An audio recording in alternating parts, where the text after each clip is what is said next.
Many people believe that when SHTF, the best course of action is to immediately grab their supplies and head for the hills. The harsh truth is, bugging out is dangerous, exhausting, and should always be your last resort. Stick with us as we share what you need to bug in and outlast any chaos. If the walls around you are still standing, the roof hasn't caved in, and you aren't facing an immediate and unavoidable threat to your life, bugging in is always the superior survival strategy.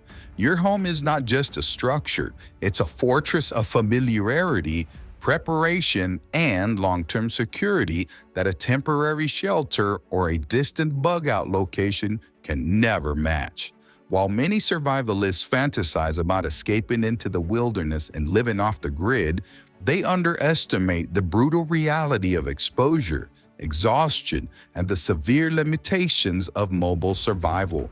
Staying put allows you to conserve energy, control your environment, and leverage every resource you've spent years stockpiling, from food and water to medical supplies and tools. In contrast, bugging out turns you into a nomadic target, vulnerable to everything from weather conditions to desperate people who will see you as a walking supply depot. Your home provides the best protection from the elements, shielding you from extreme temperatures, wind, and precipitation in a way that no tent or makeshift camp ever could. When bugging out, even something as simple as a cold night or a prolonged rainstorm can put you in a life-threatening situation, leading to hypothermia, dehydration, or illness. Inside your home, you can control your climate with insulation, heating methods, and waterproofing, keeping yourself comfortable and reducing the need for constant scavenging for warmth and shelter.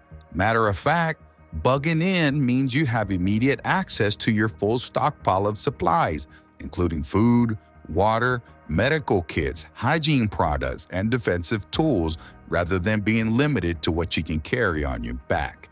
No matter how well you pack a bug-out bag, you will always be at a disadvantage compared to the resources available in a well-prepared home base. Another major advantage of staying put is the strength of community and local networks, something that many preppers underestimate. Even if you aren't particularly close with your neighbors now, survival has a way of forcing people to band together for mutual benefit. A small, tight-knit community can help defend against threats, share critical skills, and provide trade opportunities that simply don't exist when you're on the road alone. When you bug out, you're an outsider wherever you go, which means you're more likely to be seen as a threat or a burden rather than an ally. If you're moving through unfamiliar territory, you don't know the dangers, the potential resources, or the risks that lie ahead. Whereas in your home, you have a complete understanding of every exit route, blind spot, and advantage point. Bugging in also allows for better energy conservation and physical well-being, something that is crucial in a long-term survival scenario. When you're on the move, you're constantly burning calories, draining your energy, and putting yourself at risk of exhaustion. And exhaustion is in the survival situation is the first step toward failure. Even if you have a planned bug-out location, the journey itself is dangerous and there's no guarantee that you'll arrive in good condition. At home, you can ration food more effectively, avoid unnecessary exposure to the elements, and take care of your body without depleting your energy reserves, just trying to find safety. The ability to rest, maintain hygiene, and stay properly nourished can make the difference between surviving and merely delaying the inevitable.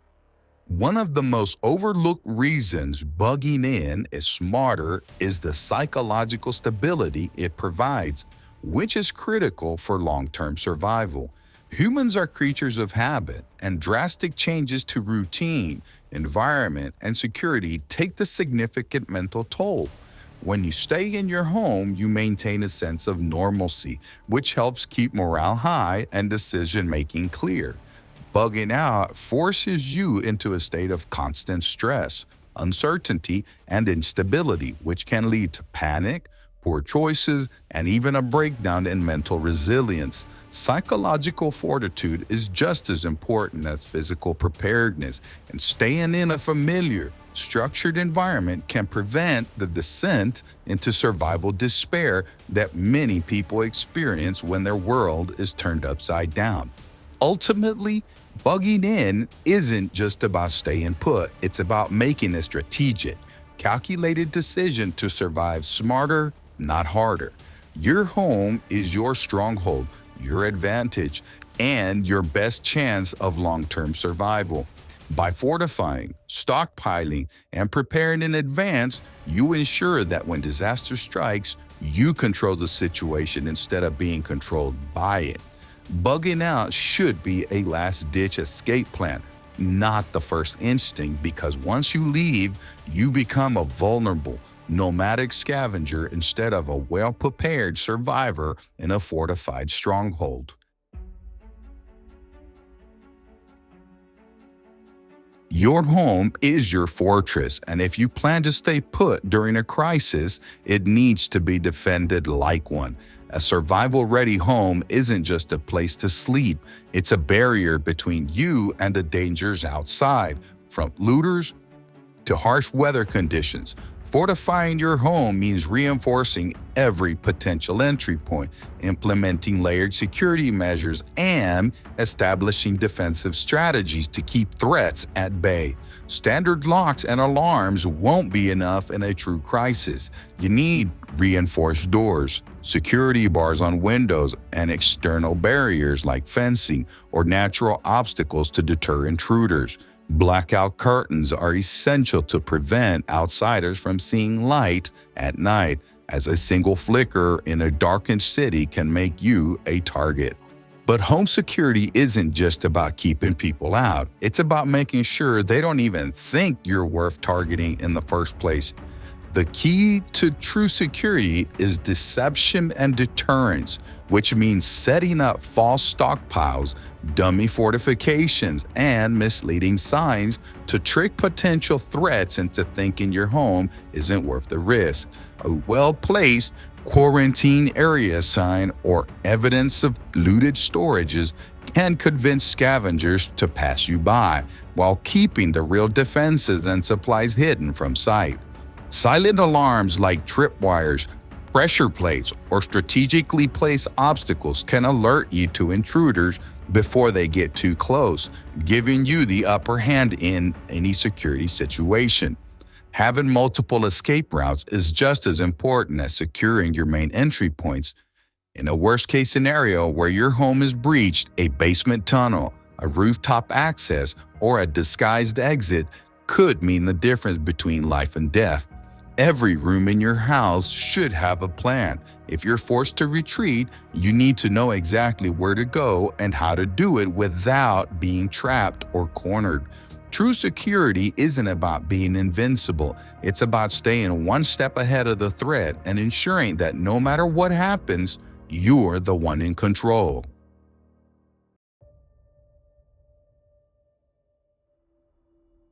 Water isn't just a convenience, it's your lifeline. In a survival situation, the average person can last only 3 days without water before dehydration sets in and the body begins shutting down. Unlike food, which can be rationed over time, water is a daily, non-negotiable necessity that must be stored, collected, and purified efficiently. Many preppers focus on the food stockpiling but fail to create a long-term water strategy, assuming that bottled water or a nearby lake will be enough. The hard truth is, without accessible and sustainable water supply, survival becomes a losing battle, no matter how well stocked your pantry is. The first step in ensuring your survival is to store as much water as possible before disaster strikes. A bare minimum of 1 gallon per person per day is needed for drinking and basic hygiene. but this amount should be doubled if possible, especially in hot or dry climates. Large-scale water storage solutions like 55-gallon barrels, underground cisterns, and stackable water bricks provide a reliable emergency reserve. However, stored water alone won't be enough for an extended crisis, making water collection and filtration essential for survival skills. Rainwater harvesting is one of the best ways to create a sustainable water supply without relying on municipal resources. Setting up a gutter system that directs rain into food-grade storage barrels ensures that even during droughts or supply chain breakdowns, your home remains self-sufficient. If you have a well, investing in a manual hand pump or solar-powered water pump ensures you can access groundwater even if the electrical grid fails. However, even natural water resources like rivers, lakes, or wells can become contaminated during a crisis, making water purification a non-negotiable. There are multiple ways to make water safe for drinking, but redundancy is key. Never rely on a single method. Boiling is the most reliable technique, but it requires fuel and is impractical for large quantities.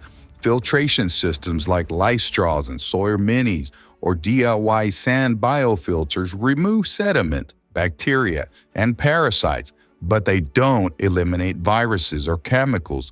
Chemical treatments like bleach or pool shock provide a backup purification method for eliminating pathogens. Solar distillation and UV light purifications are also excellent low-tech solutions when traditional methods aren't available. Failing to secure a safe, renewable water supply means exposing yourself to dehydration, waterborne illnesses, and potential contamination that could turn a minor crisis into a death sentence. Beyond drinking water, consider hygiene, sanitation, and food preparation needs. Without water, disease and infection will spread rapidly, turning even minor injuries into major survival threats. A well-prepared survivalist doesn't just store water. They master the art of collecting, filtering, and managing it efficiently. Water is the foundation of survival, and without it, nothing else matters. Food is more than just fuel. It's sustenance, morale, and power in a long-term survival situation. Unlike water, where you can drink any purified source, food requires strategic planning, careful rationing, and sustainable production to ensure your survival beyond a few weeks. Many preppers make the mistake of stockpiling large amounts of food without considering shelf life, nutrition balance, or sustainability, leaving them vulnerable when supplies inevitably run low. A true survivalist thinks beyond stockpiling and builds a system for long-term food security. The first step in food preparedness is storing calorie-dense, long-lasting staples that provide maximum nutrition with minimal space. Dry goods like rice, beans, pasta, oats, and freeze-dried meals should form the backbone of your emergency stockpile, with canned meats, peanut butter, and high-fat foods rounding out your reserves. However, stockpiling alone isn't enough. Without a proper rotation system, food will spoil, and you'll be left with inevitable supplies when you need them most. The five-fold method, first in, first out, ensures that your oldest stock is used first, keeping your pantry fresh and functional over time. But no stockpile lasts forever, which is why self-sufficiency through food production is the ultimate survival goal. Gardening is an essential skill, and even a small backyard or indoor hydroponic setup can provide a steady supply of fresh vegetables to supplement stored food. Vertical gardening, raised beds, and container gardening maximizes space while minimizing resource use, making it possible to grow food even in urban settings. Additionally, microgreens and sprouting are fast-growing, high-nutrient food sources that require minimal space and can be harvested within days. Protein is one of the hardest nutrients to store long-term, which is why raising small livestock like chicken, quail, or rabbits is an invaluable food production strategy. Chickens provide both meat and eggs, while rabbits offer fast-growing, high-protein meat with minimal space requirements. Fish farming or raising mealworms for protein are other efficient options for those looking to create a closed-loop survival system. While most people cringe at the idea of eating insects, crickets, mealworms, and duckweed protein are among the most sustainable high-protein food sources available. Cooking during a crisis also requires energy conservation strategies, such as traditional stoves, and ovens may be useless without power. Rocket stoves, solar ovens, and fire pits allow for fuel-efficient cooking, while thermal cookers retain heat for slow-cooked food with minimal energy. Without proper fuel planning, even the best food stockpile becomes useless, making wood, propane, and alternative fuel sources essential components of a survival food plan. A true prepper doesn't just store food, they master food sustainability, production, and conservation to outlast the crisis and thrive when others are starving.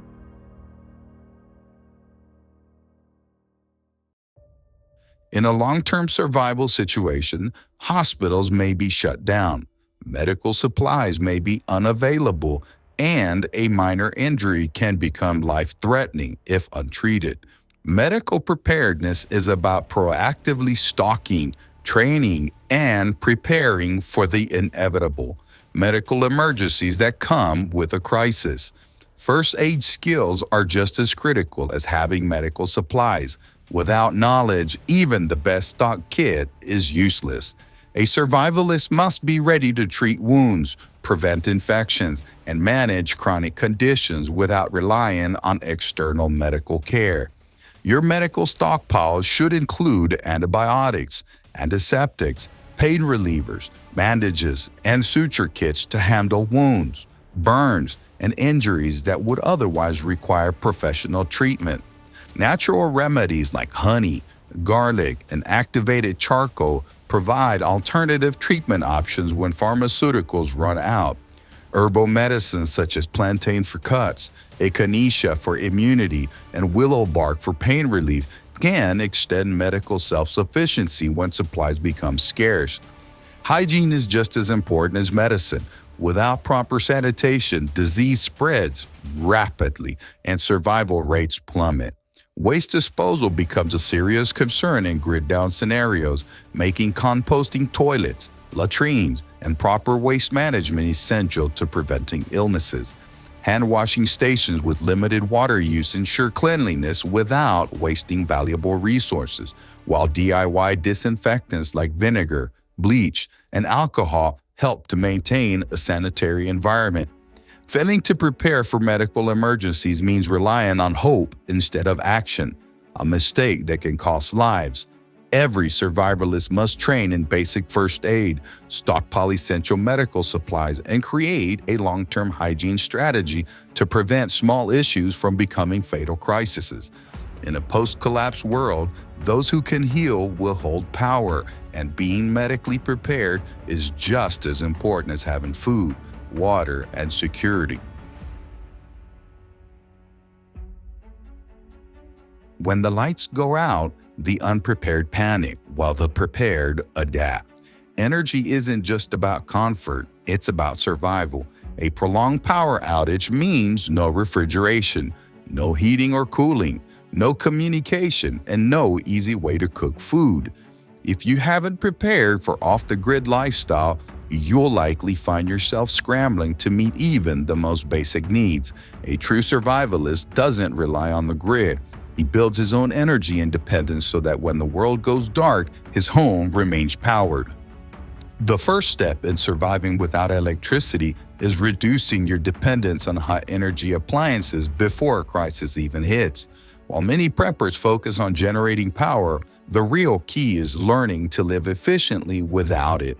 Refrigeration, for example, is one of the biggest energy drains, but with proper training, you can store food without relying on electric refrigeration by using root cellars, canning, dehydration, and fermenting techniques. Cooking doesn't need an electric stove. Rocket stoves, thermal cookers, and solar ovens allow you to prepare meals without relying on the grid. Even something as simple as adjusting your sleep cycle to match natural daylight hours can significantly reduce your energy needs.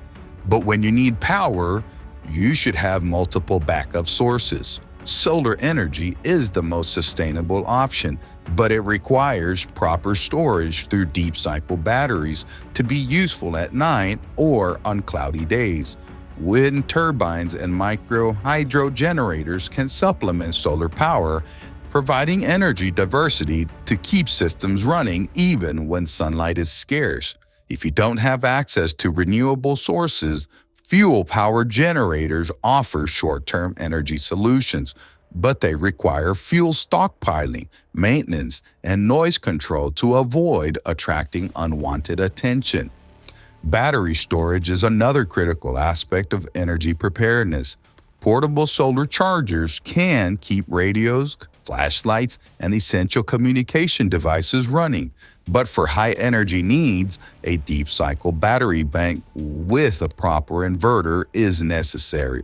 These systems allow you to store and distribute energy efficiently, ensuring that your critical appliances remain functional. However, batteries degrade over time, which is why a backup plan that includes human-powered energy sources such as bicycle generators and thermoelectric stoves add an extra layer of resilience. Light management is another overlooked aspect of survival energy. A single flicker of light in a blackout scenario can be a beacon for looters, signaling that your home still has power when others are in the dark. Blackout curtains are a must for preventing unwanted attention, and low-energy lighting solutions, such as LED lanterns and glow sticks, help conserve power while maintaining nighttime visibility. Fire-based lighting, such as oil lamps and candles, is a last resort, as it increases the risk of fire hazards, especially in enclosed spaces. In long-term crisis, those who master energy conservation and production will have a significant survival advantage. It's not just about comfort, it's about staying informed, cooking food, maintaining security, and ensuring that your home remains a livable stronghold while the world outside descends into chaos. If you haven't planned for power loss, you're planning to fail.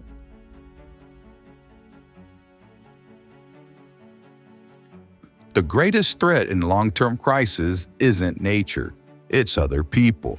As desperation sets in, the unprepared become predators and the weak become targets. A well-stocked home means nothing if you can't protect it. And in a lawless situation, your ability to defend yourself, your family, and your resources will determine your survival.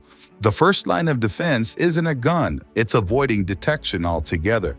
The best way to protect your home is to make it look uninviting to outsiders. If your home appears abandoned or already looted, it's far less likely to become a target. Tactical deception strategies such as placing fake quarantine zone or contaminated water supply signs can deter unwanted visitors. Scattering trash and leaving parts of your home visibly ransacked can make it seem like there's nothing left to take.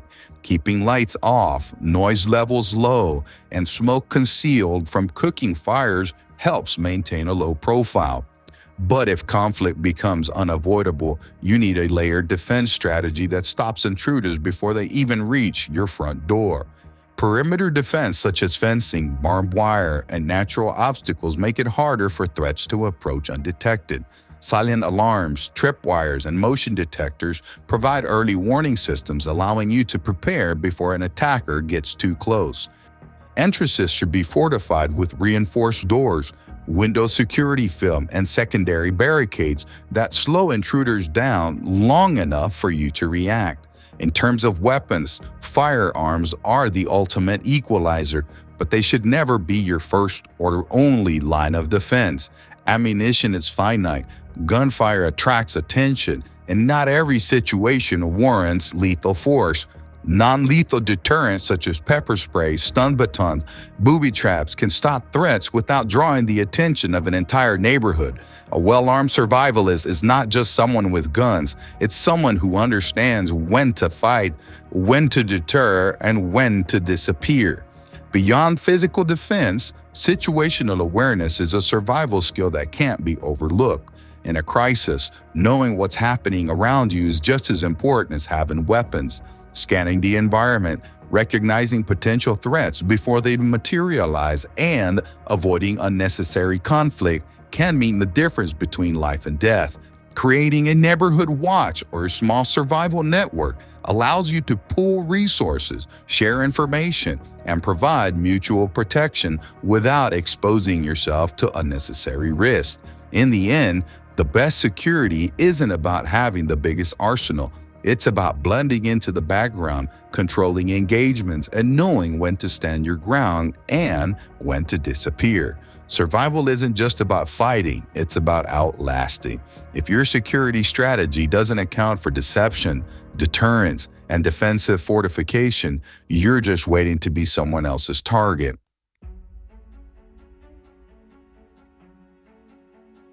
When the financial system collapses and paper money becomes worthless, those who have prepared will hold the real power. In a survival situation, the economy doesn't stop. It simply changes. Bartering will replace traditional commerce, and those who stockpile the right trade goods and develop valuable skills will thrive while others struggle to adapt. The most valuable barter items aren't just luxury goods. They're necessities that desperate people will trade almost anything for.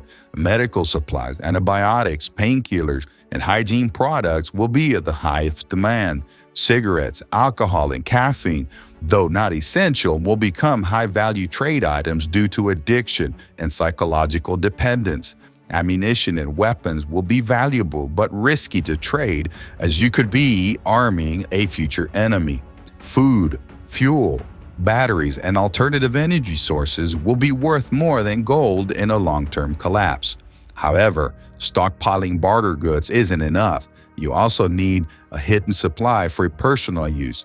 If word gets out that you have excess supplies, you become a target. Creating a hidden barter network allows you to trade discreetly without drawing attention to yourself. Building trust with like-minded survivalists and maintaining strict operational security will prevent others from seeing you as a potential score. But the most valuable asset in a survival economy isn't a thing, it's a skill. If you can repair machinery, provide medical aid, purify water, or grow food, you will always have something to trade. Knowledge is the one resource that can never be stolen, and in a world where goods run out, a skilled survivalist will always have leverage. In a post-collapse economy, it's not just what you have, it's what you know, who you trust, and how well you navigate the new world order. If you don't plan for a cashless survival economy, you're planning to go broke when it matters most. When the chaos erupts and the world economy around you crumbles, survival isn't about luck, it's about strategy, preparation, and the ability to outlast the storm. Those who panic, those who cling to the fantasy of running out to the wilderness with nothing but a backpack, and those who refuse to adapt will fall first. But the ones who think ahead, fortify their homes, secure their resources, and make calculated decisions will emerge stronger, more resilient, and in control of their own fate. What additional considerations have you adopted for your bug-in strategy? Share your thoughts in the comments. It may be featured in one of our next videos. Your insights might inspire someone to take their bug-in strategy to the next level. To ensure you don't miss out on your contributions to this community, don't forget to subscribe and check out our products in the video description below. Remember, stay safe, stay prepared, and always stay ready.